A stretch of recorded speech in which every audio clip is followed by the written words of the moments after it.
An anthology on the bad, the short-lived, and the forgotten shows and events in television history. You are listening to It Was a Thing on TV. Now, Shotty LaRue from my son's favorite show on CBS, which was just picked up again, Frank's Place.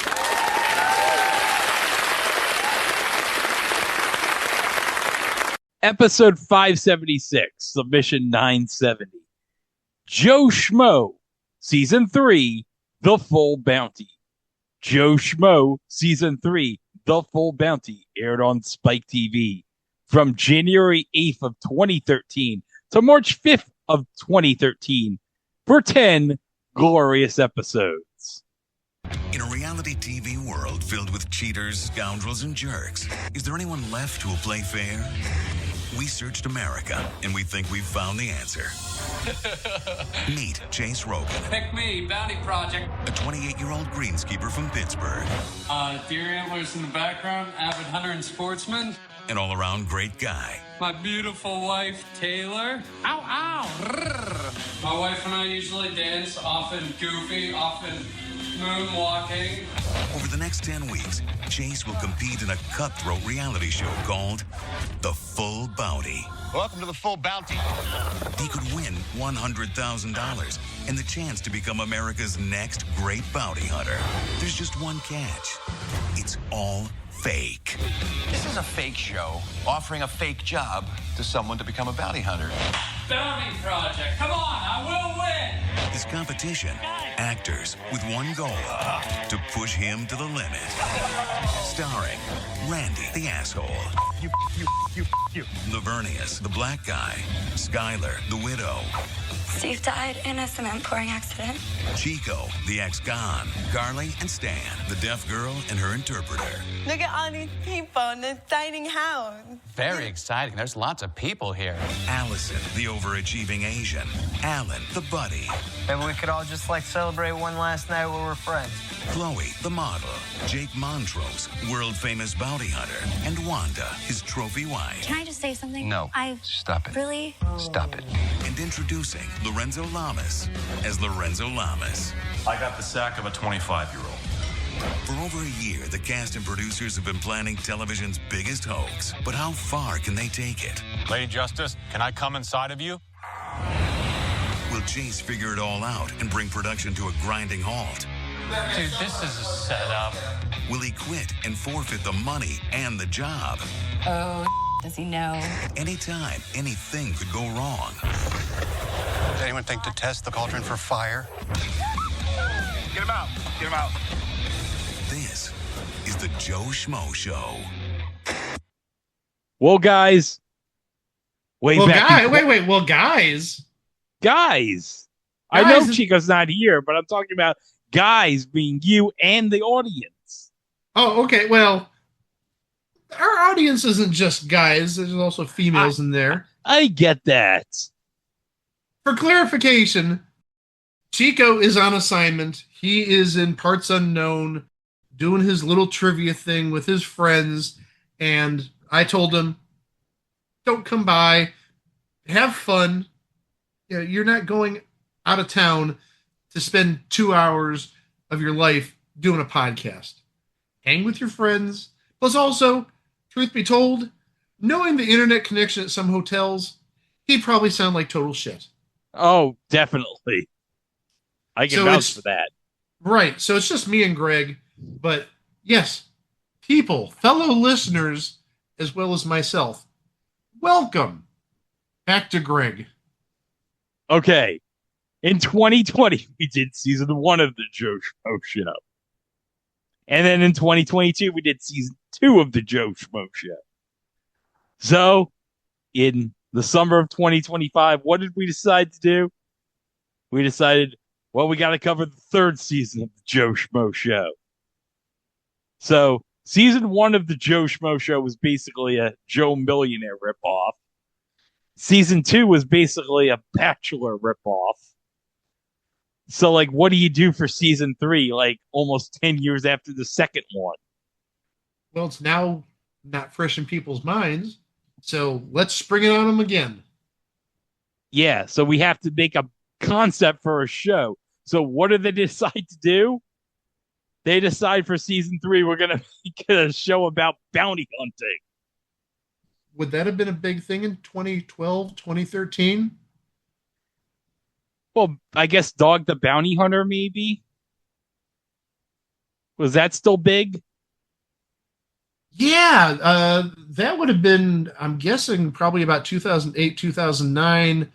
And Dog the Bounty Hunter lasted until when? It was like 2019, 2020, because there was that, maybe not revival of sorts, but there was a version on, boy, this is going to show the age. It was on WGN America before it became News Nation. Oh, and News Nation started in 2020. So I'm guessing it was like 2018, 2019. They did like I want to say like a 13 episode, 10 episode series. And the focus was not just on Dog the Bounty Hunter, but also his wife at that time. She was going through health issues. I think she had cancer and passed to cancer. Oh. And actually may have passed to cancer either right before or right after the last episode. I'm sorry to bring the mood down by talking about cancer and all that, but Dog the Bounty Hunter easily lasted probably till, I'm guessing, 2018, 2019. So it was definitely a thing. So sure, why not try to kind of capitalize on it? Yeah. So Spike TV, they saw an opportunity. Let's bring back Joe Schmo. It's not fresh in people's minds 10, 8 years later, however long it was. Let's bring it on them again, but let's do a theme about bounty hunters. Participants in this series were all, quote unquote, bounty hunters or bounty hunters wannabes. And like Joe Schmo's in seasons past, we do have a couple of actual known people participating in this series. Yes. But we'll go through the roster of people first, and then we'll talk about the actors, or at least the known actors that you may have heard of. And I guarantee there's 3 people you've probably heard of. To start, we have Alan, who was the buddy archetype. He was the person who wanted to be everybody's chum. Then we had Allison, the overachieving Asian. There's no stereotyping there. Oh. Greg gets it. Mm. Yeah, I'm sorry. And then Chico, who apparently wasn't in Chicago when he's supposed to be here, but Chico was the ex-con. Chloe, the model. Carly and Stan, the deaf girl and the interpreter. Oh, we're going to have a lot of fun with Carly. She's probably the best character on this season. Well, I think there's one other one that may be as good for obvious reasons, but we'll get to that in a second. There's Lavernius, the black guy. Oh, jeez. Wait, Lavernius Coles was on this season? The former Jets wide receiver? I was so waiting for a Lavernius Coles reference. I just feel bad. It's Lavernius, the black guy. It's almost like Token on South Park. He's the token black kid. Oh. Okay, I'm going to skip the next one for an obvious reason. We had Randy the asshole, Skylar the widow, and then the last participant, as himself, the celebrity, Lorenzo Lamas. Wait, the Lorenzo Lamas from Renegade and Falcon Crest? That's the one. Fernando Lamas' son, yes. Well, Mike, whenever we mention Renegade, you have to mention him. Bobby 4-Killer and Bobby 6-Killer. And then there was the episode where he became Bobby 6-Killer in, I don't know if it was like a flashback sequence or some sort of dream sequence. He was Bobby 4-Killer, but then in that episode, for a brief moment, he was Bobby 5-Killer. Not even kidding. I've seen this episode. And then like 2 minutes later, he became Bobby 6-Killer. And we're talking about Branscombe Richmond, who he really should be a Hall of Fame candidate. We've talked about him a number of times, but every time we talk about Renegade or Branscombe Richmond, we need to talk about how he was Bobby 4-Killer, and then in that one episode, he was Bobby 6-Killer. But for a small interim period of time, He was Bobby Five Killer because you don't kill two people instantaneously. No. Well, maybe you do with some bigger weapon, but I think Bobby Six Killer, Five Killer, Four Killer, I think he just used some sort of firearm. And then the host and hostess, who are a married couple, we have Jake Montrose, the bounty hunter, and Wanda Montrose, the trophy wife. Because, of course, a bounty hunter has a trophy wife. In storyline, is he related to Eric Montrose? Oh, no. I was going to say, don't say that because he just passed away within the last year from Oh, cancer. I didn't know that. Oh. Yeah. Oh, in case the listeners don't know, Eric Montrose was a center at North Carolina, University of North Carolina. And if Chico was here, he would have interrupted with a Tar Heel in the house. Thank heavens he's not here for that. Hi, Chico. But Eric Montrose had cancer. He was diagnosed, I want to say, maybe about 3-4 years ago. But he succumbed, I want to say, within the last year. Maybe October of last year or September of last year. And he was a young guy. He was only in his early 50s. Because I think he was 2 years older than me. No, actually, it was almost 2 years ago he passed away, December 17th of 2023. And he would have passed away at the age of 52. So, yeah, sorry to bring down the overall mood of the show by mentioning that one of our references passed away tragically from cancer, but cancer doesn't give a damn. I know that all too much. Getting back to the cast, I said we had some known people on this series. Alan the Buddy was played by Robert Belushi. You'd know his father, Jim Belushi, according to Jim, and his uncle John Belushi. But Robert Belushi, I think the thing that our listeners would know him from is he hosted Get a Clue on Game Show Network. Oh, Get a Clue. The absolutely horrible pyramid ripoff. Or maybe it's more like Password, but whatever. It was a ripoff of a beloved game show institution. Oh, the model was the wife to Ray Rice's character on Fresh Off the Boat. I want to mention that. Oh, that's what I was going to mention. Yes. Chloe the model was played by Chelsea Crisp, but like Greg just said, she played Honey Ellis on Fresh Off the Boat. Now that's a show. I know it didn't last long. 3 seasons, 4 seasons, maybe. It was like 4 or 5 seasons Fresh Off the Boat. Wait. We're both wrong. You know how many seasons it was? How many? 6. 2015 to 2020. Why is this not rerunning anywhere? I'm sure it's rerunning on Hulu or something, but it's not rerunning on mainstream television. That would be perfect for like Freeform or something. But the other name besides Lorenzo Lamas, who has a certain level of fame, I mean, Lorenzo Lamas we talked about already, but the host, Jake Montrose, he hosted the original version, Joe Schmo, and he hosted Joe Schmo 2, and he returned in 2013 for the Joe Schmo Show, The Full Bounty.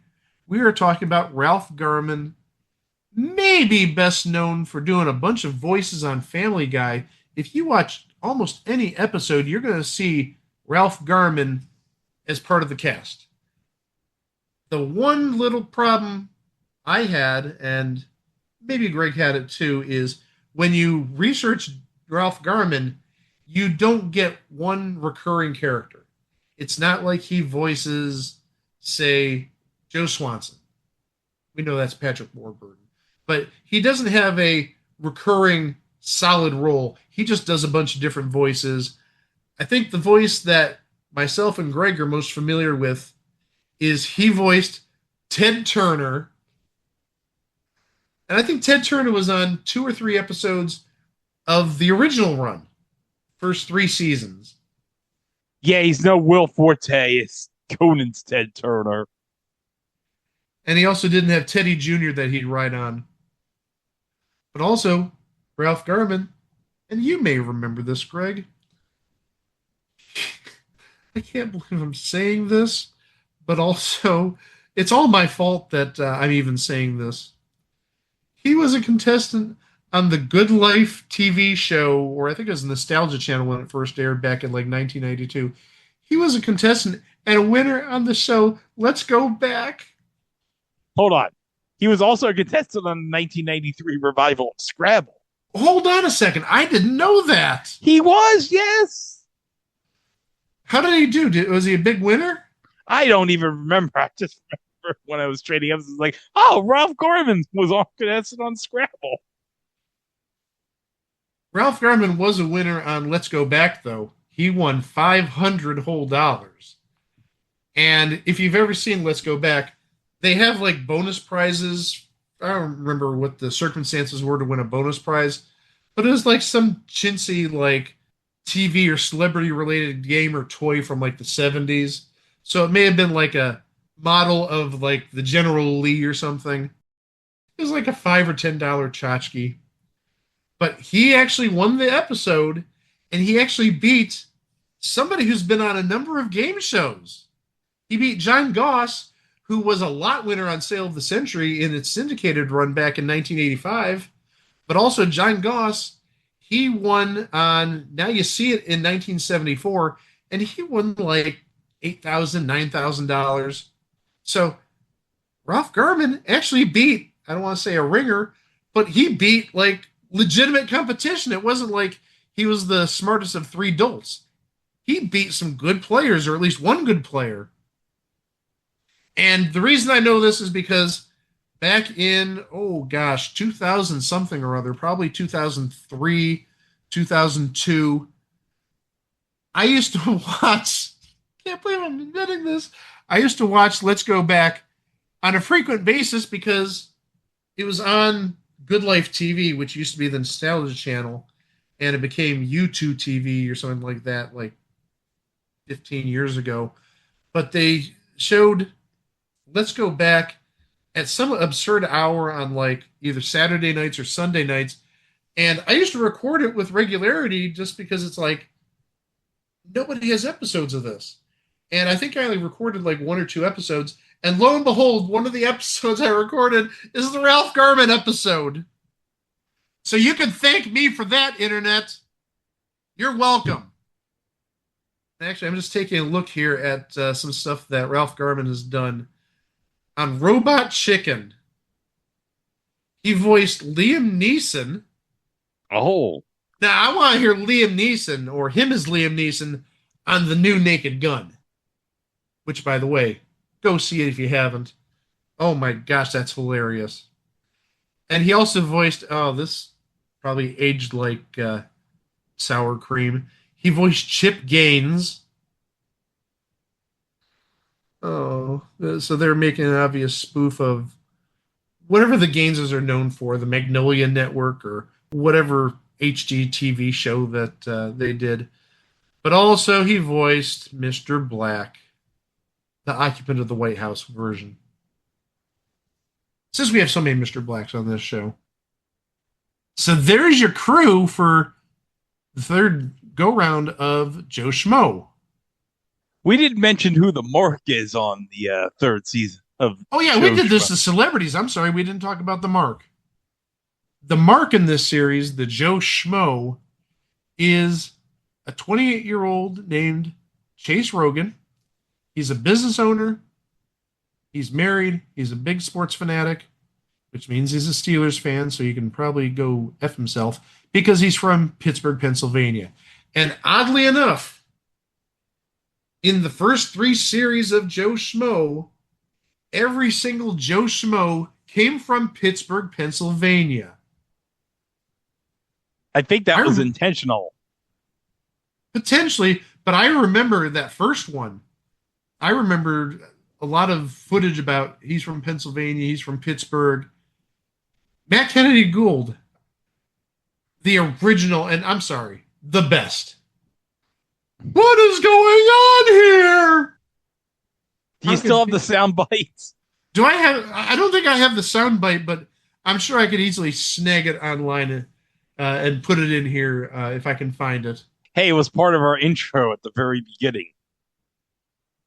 Oh, so I should have it on my computer is what you're implying. Yeah, that's what I'm saying. Don't bank on it. I'm just saying. No. Well, I'm sure I can find it. Mm. And don't even know what I'd have named it because I've got so many goofy names on here. I probably didn't name it What Is Going On Here. And I'm just taking a look real fast. I've got What's a Heifer? Our classic with Matt Vasgersian. What's a heifer? And I've got Who Am I? Why Am I Here?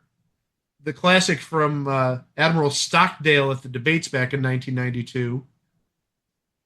But I don't see anything about what's going on here. Okay, well, guess what? I think I'm going to have to find it, and I think I'm going to have to add it here. What? Matt? What is going on? What is going on? And I don't have it under J for like Joe Schmo. I have Jane Moosefield. Oh, we haven't played Jane Moosefield in a while. And then the Joey Gallo update music. And then 3 different versions of Shadoe Stevens saying John Davidson. Well, hold on a sec. The reason we don't play Jane Moosefield is because he's not on freaking Rocky and Bullwinkle isn't on freaking MeTV Tunes anymore. They gotta get that cleared up. But hey, as I mentioned to Greg before the show, Teenage Mutant Ninja Turtles is coming to MeTV Tunes in September 15th. But also among the other shows that are coming to MeTV Tunes, 2 shows we've actually covered. Star Trek the Animated Series is coming to MeTV Tunes on Saturday nights, I do believe. And then Sundays at midnight, this just put me like over the friggin' moon. They're going to be showing Where's Huddles just in time for football season. You don't share the same enthusiasm as I do over this, Greg. Well, that's more your show, Mike. You get Cliff Norton. You get, as his asshole neighbor, Paul Lynde. What is there not to love? Oh, wait, I forgot you get Dick Enberg. Yeah, you get some Dick in every episode. What's not to love? You get Paul Lynde, you get Cliff Norton, and you get a little Dick in the end. That can't be taken the wrong way, which means it's entirely taken the wrong way. But anyhow, getting back to this series. Now that we know our players, now that we know who the mark is, I'm guessing we're going to just start talking about some episodes, Greg. Okay, so I'm going to read the capsules from both IMDb and Apple TV because I bought this season from Apple like ages ago on iTunes. So let me do episode 1. It's called The Bounty Begins. A guy is thrust into a fake reality show thinking he'll become a real bounty hunter and win $100K. The cast confronts stun guns, a vicious dog, and a groping shaman. Lorenzo Lamas also reveals his scrotal health secret. Yes! I forgot that was his big thing. His health secrets for his scrotum. Yes! Episode 2, A Date with Lady Justice. Oh, hold on a second. I need to describe the elimination ceremony, what they do, okay? They have like this giant like Lady Justice. There's like a model portraying Lady Justice. And there's like this giant like platform or whatever. There's this giant dress. And that's where the little thing is where the people have to come in and make their quote unquote vote. And the only way they can get in to say to Lady Justice, Lady Justice, may I come inside you? Okay, if nothing else, this is prime television for a Spike audience. Yeah. May I come inside you? Oh my gosh. Only from the people that bring you MXC. MXC, the show with the absolute best double entendres ever. Plus, you get a Baba Ganoush character every episode of MXC. Oh, yeah, Baba Ganoush. And Gila Douche. And Gila Douche. And how dare we forget about Rob Tussin? Oh, Rob Tussin. How did he actually get up from his little I don't know how he didn't break his neck. Let's say that. We've talked about this in the past. Yeah. But anyhow, going to episode 2, A Date with Lady Justice. Okay, episode 2 is called A Date with Lady Justice. I just said that. Yeah, I know that. A date with Lady Justice. A shocking revelation tests Chase loyalty. Lorenzo Lamas pushes his own banana hammock.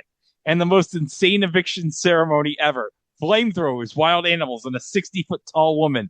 Will Chase realize it's all fake? Now, hold on. I got to describe the big secret here. So, Lavernius tells Chase that, okay, Lavernius is like supposed to be like this ladies' band, but Lavernius has a secret to tell Chase. He's gay and he loves somebody named Ray Ray.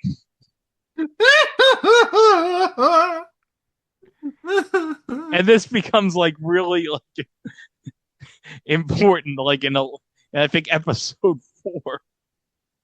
Wasn't there another thing that I think you said earlier was like the, I don't want to say most revolting or like least arousing lesbian kiss ever?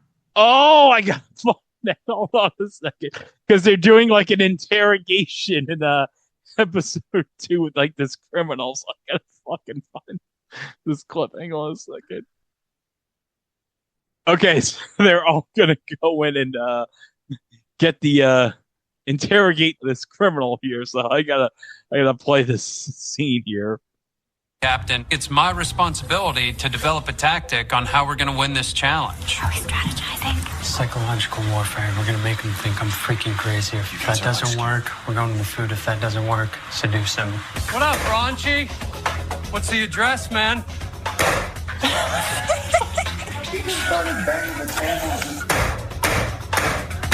Holy I thought Chase was going to come in with a good guy routine, but he comes blasting with the bad cop. The dude is so far off the reservation, it's scaring all of us. What's the address, man?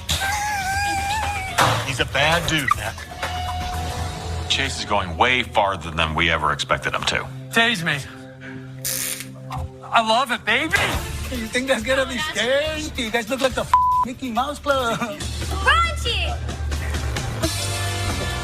That is not in law enforcement handbooks. I just kissed that girl! Tell me the address, Raunchy! Tell us the address. You never kissed a girl before? No! You can see Raunchy's not buying it. I know I told the girls to seduce him, but it's kind of a lame approach. Oh my gosh. Hey, it's the full bounty, and you gotta give Chase credit. He was doing the full bounty with the bat there, and going whole bad cop on the suspect. Oh, and the wiffle ball bat. Well, that doesn't matter what type of bat. Just him slamming it up against the desk and speak to me now. Boom, boom, boom, boom, boom. Not something I'd totally expect from just an average Joe Schmo, but maybe he really wanted to be a bounty hunter and kick somebody's ass. I don't know. One of the big things this season was like he was like a very big wild card. Like they didn't even know what to expect during the competitions because they had to like change the script constantly. And you're right about that. And that was actually one big thing that they had to do with the season that just aired, that GOAT version. In the GOAT version, the Mark was like really hot on the trail, and they had to do a lot of improvising and changing because he was like really suspicious. I think it was a he. Unfortunately, I didn't see more than like 5 episodes of the GOAT version because TBS just aired it at stupid times and they like never reran it, and my DVR didn't record it, but that's TBS and my DVR's fault and whatnot. But yeah, they had to do a lot of changing on the fly, and that's one of the big things about the entire Joe Schmo series is they are like changing things at a moment's notice based on how the Mark reacts. But also, in that clip, Lorenzo Lamas was wearing clothes.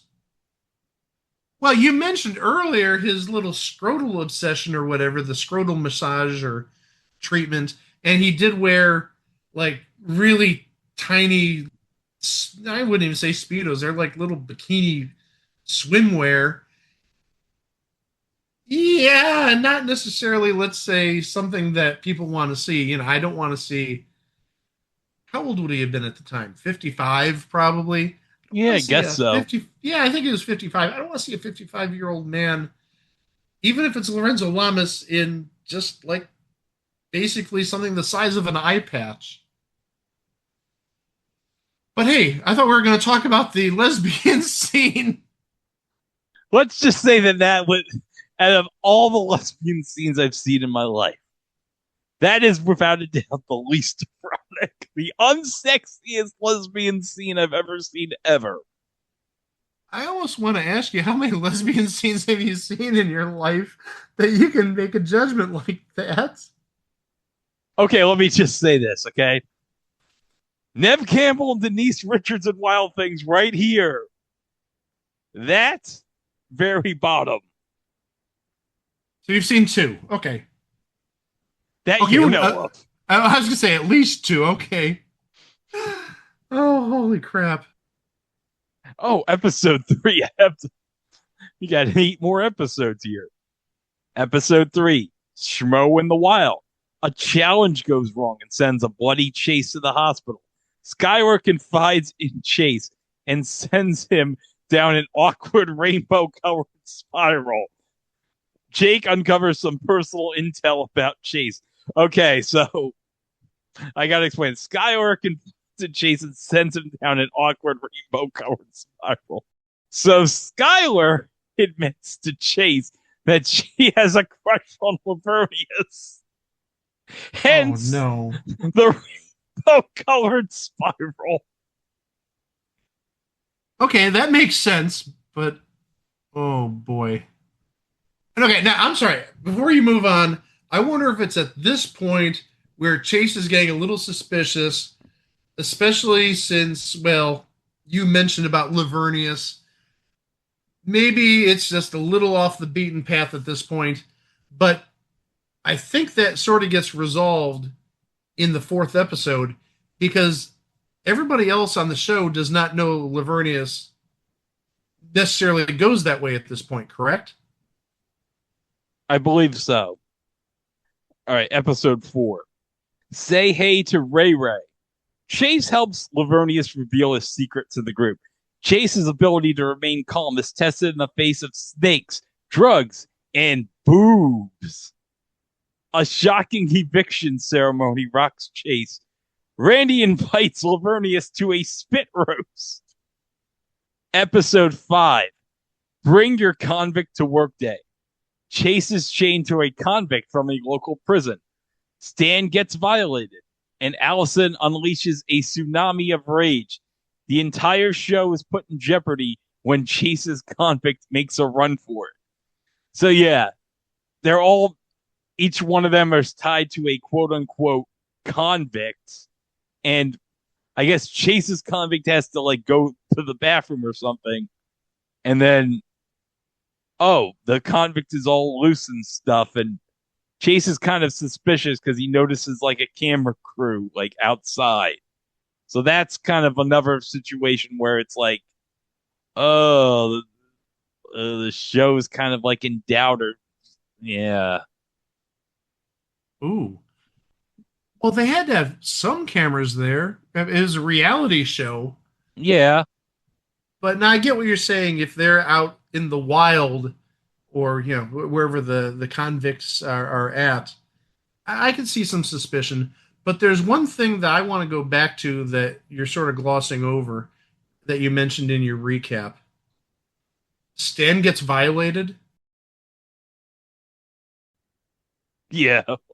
Okay, that was an awfully long pause there. I just didn't know if you fainted or something, but Stan gets violated. Oh, boy. What did Curly have to say about that? Well, nothing, because she's deaf. I can't believe what I saw. Sorry. Apologies to the deaf community. Who aren't listening to this podcast because it's a fucking podcast. Oh, that's true. I didn't even think of that. Well, they could read the Apple. They could read the Apple Podcast transcription of this episode. You know, if I actually wanted to spend a little bit of money, I could pay for the transcription of these episodes, because I think Podbean offers like AI transcription of episodes, but it isn't free. Oh, I'd love to see how hilarious Podbean would get our transcriptions wrong, given what a stellar job YouTube does with the transcription of our episodes. It isn't just our episodes. YouTube transcription really sucks all around. Okay. Oh my. Yes, next episode. Episode 6, An Actor Among Us. Chase suspects a setup, and the producers try to keep the entire show from falling apart. An urn goes missing, and feces is found. Jake is shattered when an eviction goes wrong. So let me explain this, okay? So Randy's urn with like his dead pet goes missing, and Jessica gets like eliminated, and I guess she stole the urn, and she put feces inside the urn with the I know, like again, at what point does Chase get really suspicious about all this weird stuff going on? Putting feces in an urn, and there's got to be a certain like breaking point where he's like, okay, this is just too over the top. I know. It's like it gets to be like so fucking ridiculous at some point. Episode 7. Is that a gun in your pocket? Oh, jeez. Skylar hears a message from her dead husband that sends shockwaves through Chase. Wanda gives an arousing lesson in frisking, and Randy returns the favor in the hot tub. Woo! Okay, now I gotta explain these. Skylar hears a message from her dead husband. So Skylar wins a chance to get a video message from her folks. So it's going to be right in front of everybody. She doesn't know that it's private. It's going to be in front of everybody. And so her mother's on the call. But guess who comes walking in? Do you want to know who comes walking in, Mike? Of course I want to know who comes walking in. Skylar's husband. Oh, no. It turns out that he wasn't dead all along. It was a setup. It was a trick. She fooled everybody. Again, at what point does Chase just say, this is bull? There's so much just odd stuff going on. Not just the poop in the urn, not some of the stuff that happened earlier, but now the person known as the widow, her husband's actually alive. Just too much weird stuff going on. Episode 8, Fear No Evil. Chase and the cast must face their deepest fears. Chase helps Jake make a new commercial for his company. And in a shocking twist, the producers put the power of the show completely in Chase's hands. So, okay, I got to explain this. So, in this episode, they actually like have to like bury one of the people alive. So Carly and Stan are being buried alive. And Carly, the actress playing Carly, is like scared of the dirt and everything being poured on. There's like bang and everything. So they have to like stop it because it's like, oh, she's like legit scared of being buried alive. So they have to like cut off the competition, but it ruins the whole immunity thing. So they throw a curveball and they decide, okay, well, how about we let Chase decide where we want to go with where it goes and make him set it up where he gets to pick one to leave instead of an eviction ceremony. So he evicts Randy, so Randy's out. That's how it all goes and everything. There's this big twist here because I think Carly gets evicted during the episode, but there's this whole thing with her interpreter Stan because Stan guesses to Chase that he's in love with Carly. And so Oh, I gotta play this because this is actually hilarious. So hold on a second. Let me just play it. Stan, you've been on this journey every step with Carly. Is there anything you'd like to say before you leave? Stan?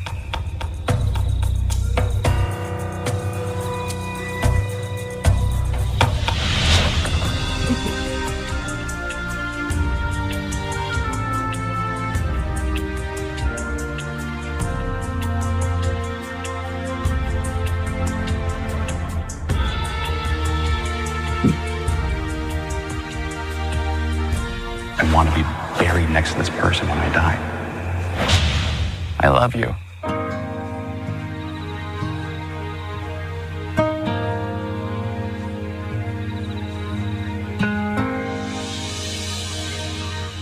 No.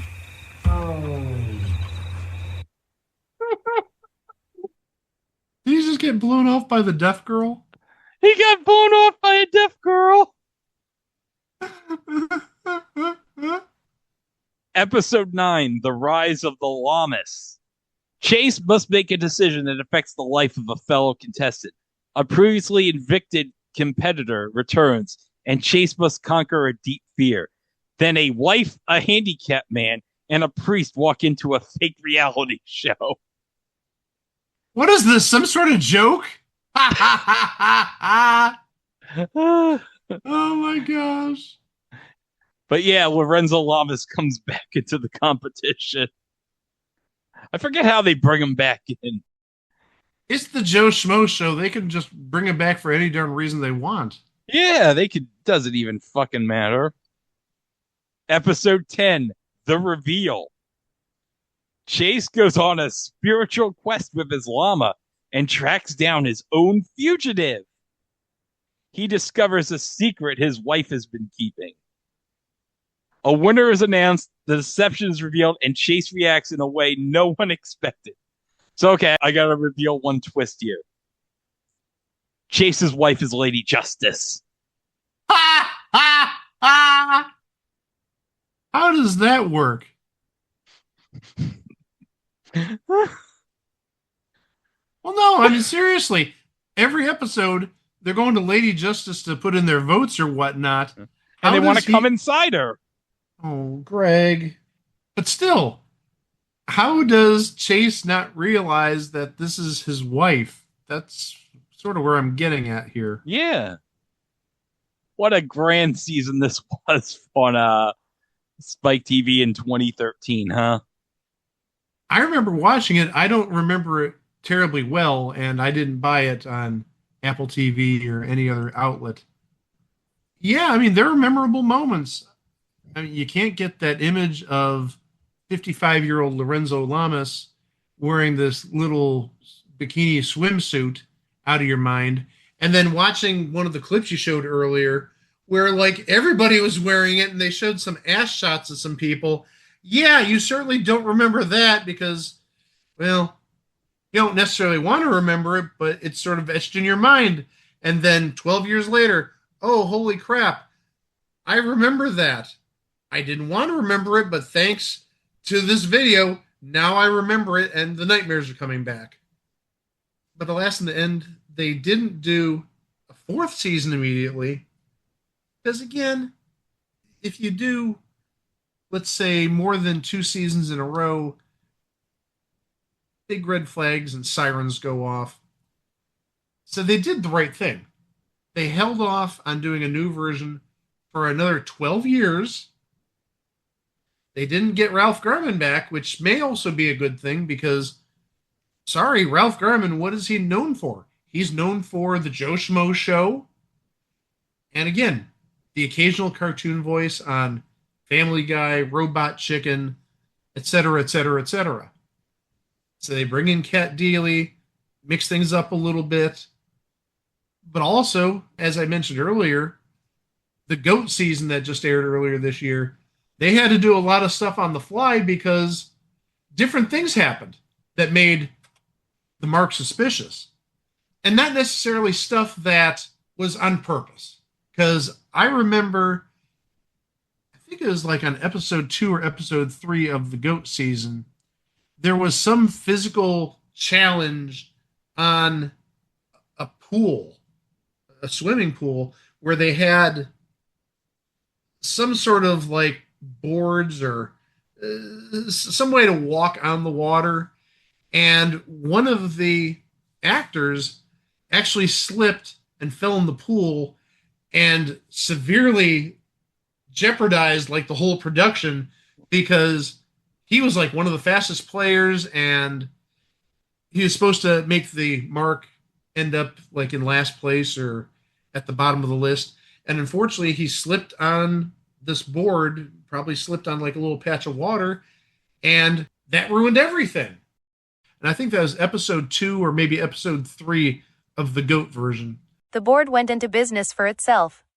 Maybe it's just one of those things where we got to wait a decade for a new version of Joe Schmo, and maybe we need to get some different flavor of the month unless we really want to go back to, let's say, 70-year-old Frank Garman in 2035. Frank Garman? Ralph Garman. Where the hell did I get Frank Garman from? But anyhow, maybe in 2035, Frank Garman is Ralph Garman's brother. He's the one that... no, never mind. I'm not making a joke out of that. But anyhow, as I was saying, maybe in 2035, they go back to the well with a 70-year-old Ralph Garman. Maybe he's been out of people's minds long enough where they won't say, hey, I remember Ralph Garman from the OG version in 2003 or the second season in 2000. I think it was 2003 as well. 2004. Okay, but still, maybe not being seen, at least without like prosthetic makeup on with a goatee, maybe people won't recognize him 30 years later is what I'm trying to get at. Or maybe they just go for, again, whatever flavor of the month, reality show host, cast off. Yeah, maybe that's not the best thing to say about Kat Deely because she has So You Think You Can Dance. But still, 2035, maybe they'll get some washed up reality show host or star. I don't even know who the heck would qualify as a washed up reality show host or star in 2025 that could do this in 2035. Maybe one of the Real Housewives. Maybe Kyle Richards. Maybe they can get Kyle Richards and her nemesis can be Smudge the Cat. You're not buying that? No. No. But still, a format like this, yeah, maybe you only get one series every 5 years or every 10 years. But when it clicks, it really clicks. Did the Full Bounty click? I'm going to do a shoulder shrug.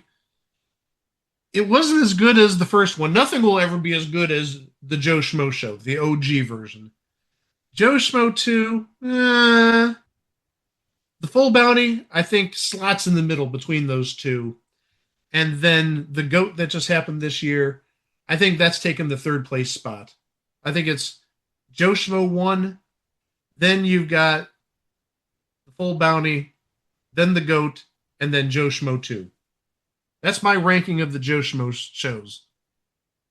But alas, in 2013, Spike went to the well again. And Spike, as Spike does, made some memorable television. Maybe not memorable because I don't think the Joe Schmo Show, any version, has rerun anywhere. That might actually hurt it a little bit. Maybe it needs to be rerun somewhere or put on, let's say, Pluto TV, since that's in the Paramount family. You know, that's what they ought to do. Since Spike, now Paramount, aired the show, maybe Pluto TV, owned by Paramount, should start rerunning this. But alas, Full Bounty, well, they got their man, but it just ended up being a thing on TV. You can find us at our website, itwasathingontv.com, on Facebook at It Was a Thing on TV Podcast, and elsewhere at It Was a Thing on TV. You can find us on any podcast player, and we're also on YouTube, where you can subscribe to our channel to keep up to date with our releases, including what's coming up next time.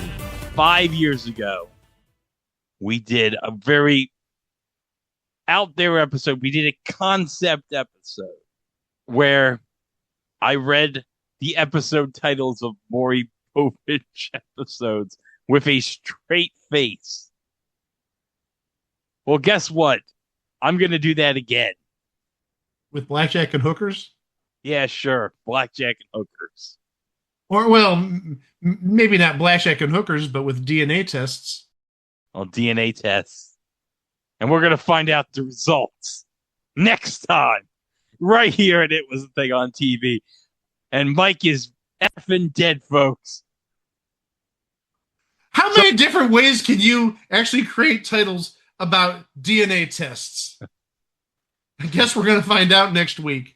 Yeah, we'll find out next time right here at It Was a Thing on TV. For Mike, for the absent Chico, I'm Greg. And we'll see you with that episode next week. Roar!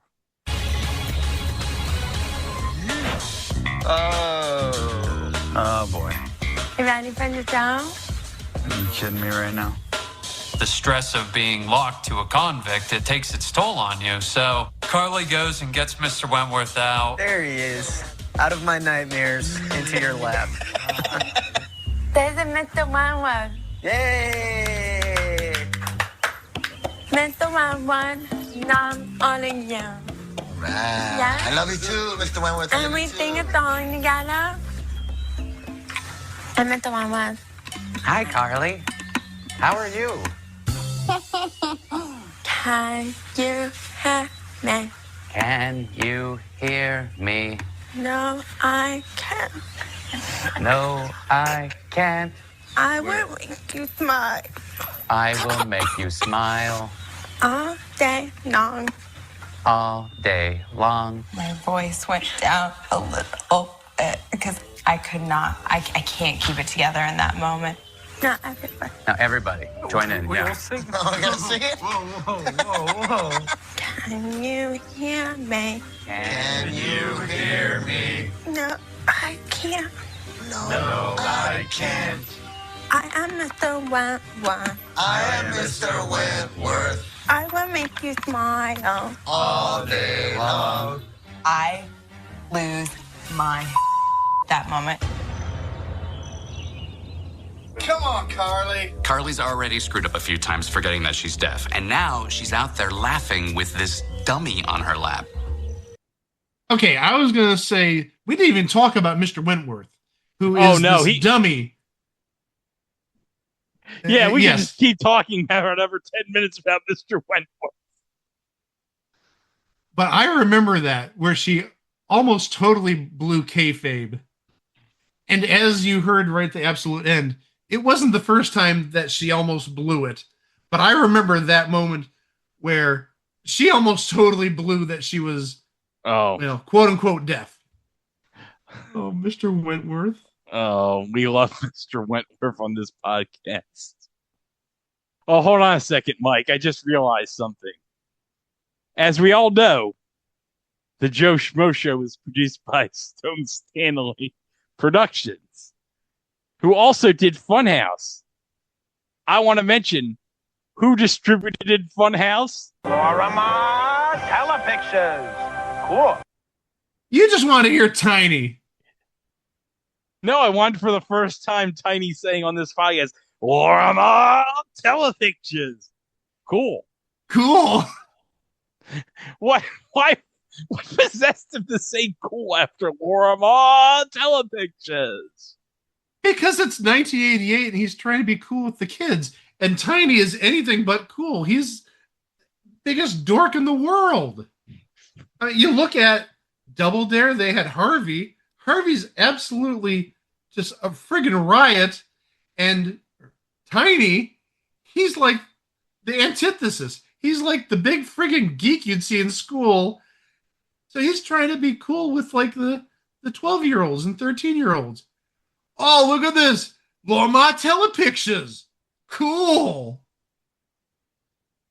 He's Timu Harvey. That's what Tiny is. Oh, don't be mean to Tiny.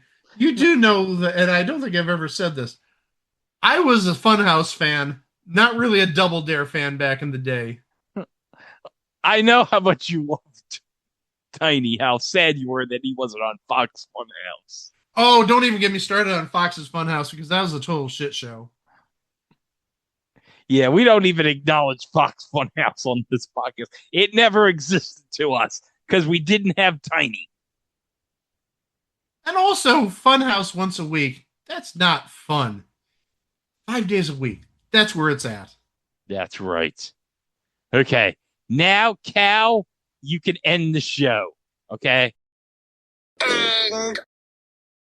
Cool.